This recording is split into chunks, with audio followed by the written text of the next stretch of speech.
but to Afghanistan and what must constitute, I hope I can bring a different perspective to you here, the greatest failure of the Western democracies in recent memory. Australia, along with the West, spilt blood in Afghanistan to grow democracy. Along comes Biden, who said on July 8, quote, "The likelihood there is going to be the Taliban overrunning everything and owning the whole country is highly unlikely," unquote. I reminded you back on the 19th of July that the American Democratic Senator Patrick Leahy said in early July, quote, "Afghan interpreters could see a violent end. We're going to see pictures of them lined up against the wall and machine gunned." I've raised over and over again with people like Catherine McGregor, Jason Skanes, and of course Dr. Kay Danes, whom I'll talk to in a moment, that Morrison and Dutton should have acted to immediately provide a safe haven for Australian Embassy security guards and others who work for the Australian Embassy in Afghanistan.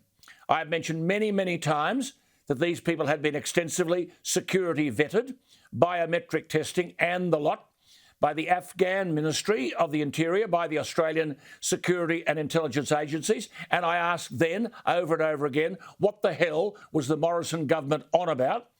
I've mentioned on this program over and over again that these people have performed their duties to Australia faithfully. Dr. Kay Danes and I have argued that the Prime Minister should have been doing, as Bob Hawke did after Tiananmen Square, and say these Afghan people are part of our military family. Take them to Dubai, where we have an airbase 18 miles out of Dubai, Al Minhad Air Base. It can cater for thousands of people. It has medical facilities and accommodation. You remember I spoke to one of the Afghanis who were employed by the Australian Embassy via a security company on July 7, Shafiq Rahimi. You might remember the reception was poor, but Kay and I have been kept in touch with Shafiq. This has been an appalling dereliction of duty by America and Australia. I wrote about this for News Limited many times, the most recent on June 9, a fair while ago, with the Australian government asleep at the wheel. I thought we were going to actually show you there the headlines, but however, someone else is asleep at the wheel. On the 7th of July, I said this: the Taliban and its al-Qaeda allies are making rapid advances in Kabul. There you are, 7th of July. 7th of July, I said they were making rapid advances in Kabul. I also said this on the 7th of July. The fate of hundreds of locally employed Afghans who worked with our diggers see their fate on the line. I've talked about this many times. Government is deaf. The government is deaf. I've made the point many times that the Australian government decided in May to close our Kabul embassy, which has made it very difficult for the Department of Foreign Affairs and Trade to handle the applications for those they believe are in danger. I said, here we go, I believe we have a responsibility to help these people who have perfectly legitimate claims to Australian help. I don't know how many times I've said it. Now we learn from an Afghan politician that those left behind in Tarin Kowt, who worked with Australian forces in their base, quote, will be killed by the Taliban when the city falls. Now Taliban fundamentalists have surrounded the Afghan capital, Kabul, storming the capital just as they have stormed the nation. Why? Well, Biden told the world that US troops would be withdrawn on the anniversary of September 11. What a dumb move. Tell terrorists you're leaving, and the terrorists, of course, move in. And the murderous regime has now taken over. I've spoken to Dr. Kay Danes many, many times on this very issue. She's eminently qualified. She's worked in the Middle East. She's worked in Afghanistan and Southeast Asia. She's addressed US congressional forums on democracy. She's now a human rights and social justice advocate. No one in Canberra was listening to her or to me, and she joins me again. Kay, thank you for your time. Before we go on, isn't this image we're just going to post here now one of the saddest images you can see? Desperate and abandoned people, no aid agencies. Look at them. Look at them. No aid agent, no UN, no government, nothing trying to get onto a Turkish plane. But Kay, now we're told at 4 o'clock this afternoon that a Morrison government source says that they're giving, quote, the deteriorating security situation in Kabul, that's what they called it. It's unclear, they say, when aircraft will be able to land. I mean, that was a Turkish plane. It had no problems. Kay, this is an awful dereliction of duty, isn't it?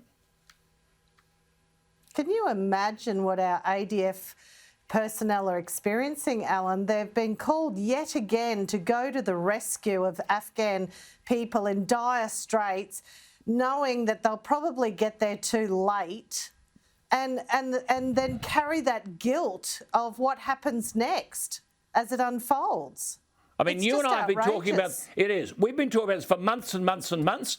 Dutton wouldn't come on the program, didn't want to talk about it. Morrison went missing, worrying about something else. You're in the same boat. How many times have you and I said, get onto someone in Canberra? Yes, no, they won't answer. Now the National Security Committee, we're told at 4 o'clock today, is planning for an airlift, quote, when the situation allows.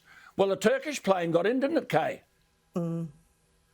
Well, I know for a fact that at this very moment now, Alan, the 196 embassy staff and their families are not on that list for evacuation. That is disgraceful. The Australian government should step down immediately and hand it over to someone that knows what they're doing.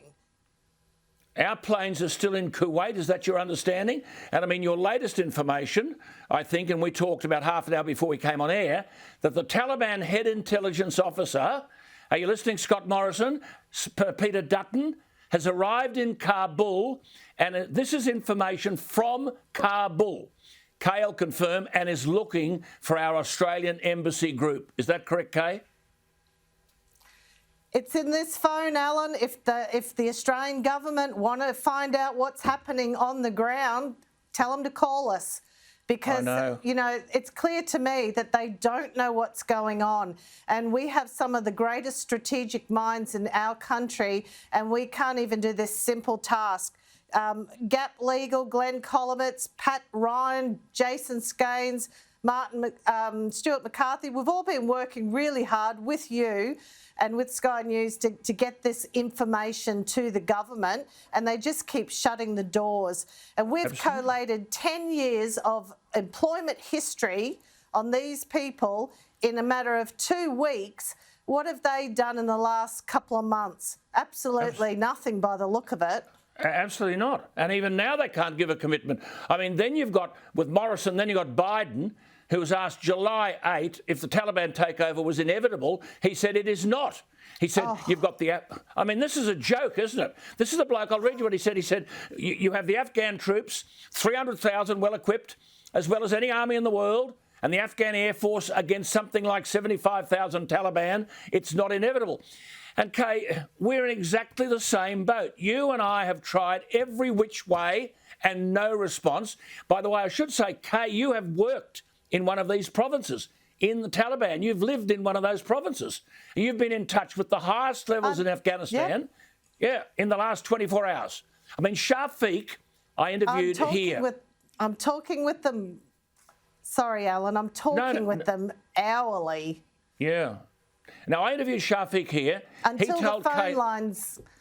Yeah, dropped out. Sorry, Alan. Dropped out. Yeah, no, Kay, go you. They want to hear from you, not me. Go on. But I'm just saying, we couldn't, he dropped out, and he said there were gunshots at the airport. This is only hours ago, and that he's been told, Shafiq, who spoke to us, this is Australia, he's now eligible, but they've sent pages and pages of forms for him to fill in. I mean, it is beyond belief. Look at it. Here they are. Now, there's four of those pages. I hope the graphics will wind them over. That's one. There's another. There's another. There's another. Look at them. Look at them. This is what they're given. See the heading? Locally engaged employees in Afghanistan. Read all that crap. Read all that crap, and we might think of evacuating you. If this is the most shameful and disgraceful episode in Australian history. I mean, Shafiq said to the Australian government, and this is in his broken English, and gave this message to Kay and to me, if they like to save our lives, I'll just read you exactly his broken English, do it today, otherwise the Taliban will take us from our houses at night and nobody would save and can save us. And that's the way he's speaking about it. But I mean, Kay, come in here. It's not believable that this rubbish is being sent. It's unbelievable. And what's worse now, Alan, we've just learnt that they're expecting, our government is expecting them to submit this in person.